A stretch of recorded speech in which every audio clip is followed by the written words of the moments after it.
2020 election campaign season is fully underway. That means misinformation is everywhere. Will your vote be counted? Will Arizona be ready for a secure election, or could it be rigged? Here at Arizona Live, we are proud to bring you the facts, accurate information you can trust directly from the source. And to do that, we're joined by the Arizona Secretary of State, Miss Katie Hobbs. She is the woman in charge of Arizona's election efforts. Katie, thanks for taking some time out of what I know are busy days. Before we get to the subject of misinformation, let me ask you about the information that is available at everyone's fingertips via the internet. How many do you think are fully aware of what the Secretary of State's office does and the important responsibilities you have been elected to manage? That's a great question. I think that a lot of people don't understand. Even, the main focus of our office, I think the face of our office is as the chief election officer of the state. People don't necessarily even understand what that means. But in addition to being the chief election officer and overseeing our state's elections, and that's, really a partnership with our county election folks, we oversee the state library, archives, and public records. And so that's really about keeping our history and access to that history. And the Arizona Capitol Museum is under our purview. We have business services, including registering all of the notaries of the state. And our office houses the state's address confidentiality program, which is a program for substitute address for victims of violence who need to hide from somebody. So in doing research for this interview with you, I couldn't help but notice that 5 of the last 6 Arizona secretaries of state have been women. So that tells me, for starters, you have to be pretty smart to do your job. You're a smart man. And Katie, you're being humble. You are next in line to the governor. And despite the fact that you both work as primarily separate entities, can you describe the working relationship that the Secretary of State has, you, with Governor Ducey? It's really 2 separate entities. It's a very different dynamic than in a state where there is a governor and a designated lieutenant governor. I think folks have this idea that the governor and I work together to govern the state. And that's not how it works at all. He does his job as governor, even when he's out of state. I'm just notified, but his office is still really managing things. That being said, I do have a good working relationship with the governor. He's been very helpful with our office in a lot of issues. And I think that goes back to when I was in the legislature. When he was first elected, I was elected as the Senate Minority Leader, and we've had time to build a good working relationship. Now, let's visit that subject of misinformation. Yep. How challenging is it for you, the person in charge of the election in Arizona, to navigate through all of this misinformation just to do your job, and then to have to help all of Arizona's voters find their way through all this misinformation so that they can find the facts and they can find the right information to be able to make the right choices for themselves? Misinformation has been a really big focus of our office in terms of election security efforts, as well as just our public information campaign. And I think it is incumbent on election officials to make sure that they are informing the voting public of all of the things they need to know to be able to register to vote, to participate in our democracy. And so we're working really hard on that. And we're working, in partnership with the counties so that we're not having to duplicate efforts, and we're being more efficient with the limited dollars that are available. But misinformation is a huge part of that, and we're having to push back all the time. And right now we're participating with the National Association of Secretaries of State, which is a bipartisan organization, in their Trusted Information 2020 campaign, pointing voters to the sources of information they can trust. So that's your local and state election officials, going to official websites, verified social media accounts, and then, working to report misinformation when we see it. It's a lot. Personally, I have voted by mail since Arizona made it available. I love it, it's easy, and never once have I had a problem. I've checked. Right. Within that bipartisan group of state election leaders across the country, is there debate over mail-in ballots, or is there confidence in the process nationwide?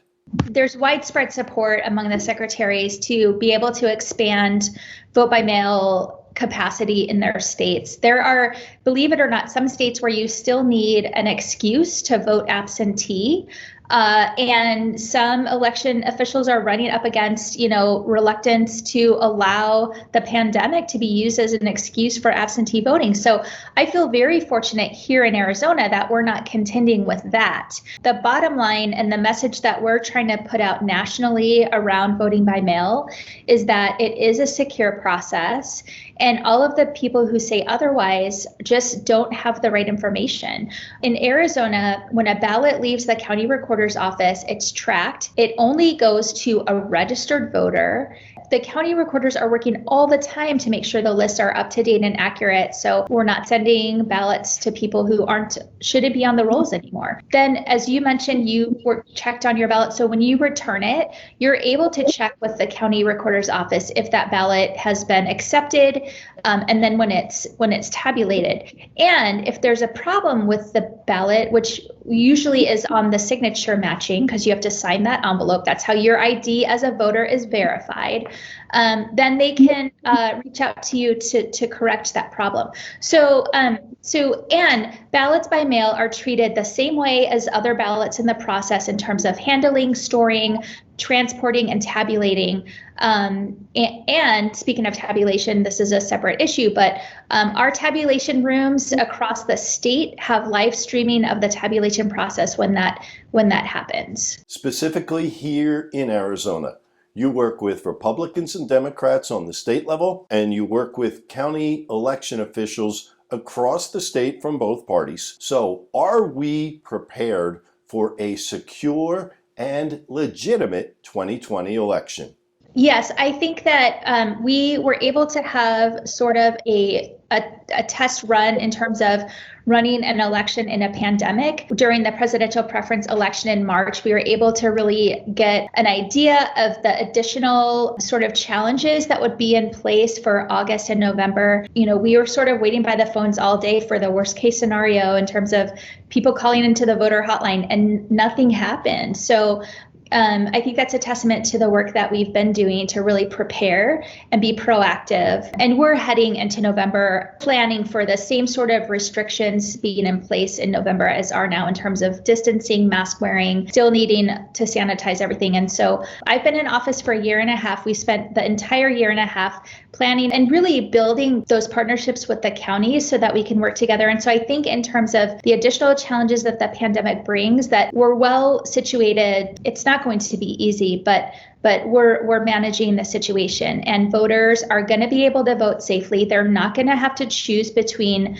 their safety and health and their right to vote. And we're going to make sure that they know that they have a lot of options to vote, whether that's voting by mail, voting in person early and avoiding those election day crowds, also voting locations that we wouldn't normally use that have more space so that, spreading out is more of an option. You're responsible for the state.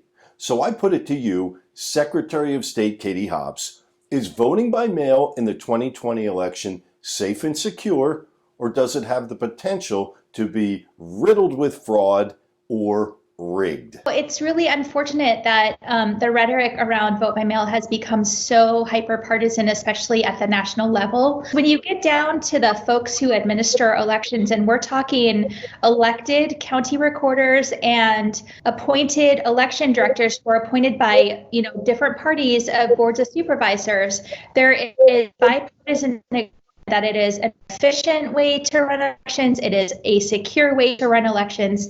And especially in this pandemic, it's probably the safest way for voters and election staff to run elections. July 6th is the voter registration deadline to be eligible for the August 6th primary date. And the voter registration deadline is October the 5th for the November 3rd 2020 general election. We are really encouraging voters to go to arizona.vote, and they can get all the information they need about voting in the upcoming elections, as well as check their registration status to make sure that they're registered and that their registration information is correct. They can check the information about how to vote early. So it's really a one-stop shop. And it'll direct them to their counties to find all of the voting locations in their counties.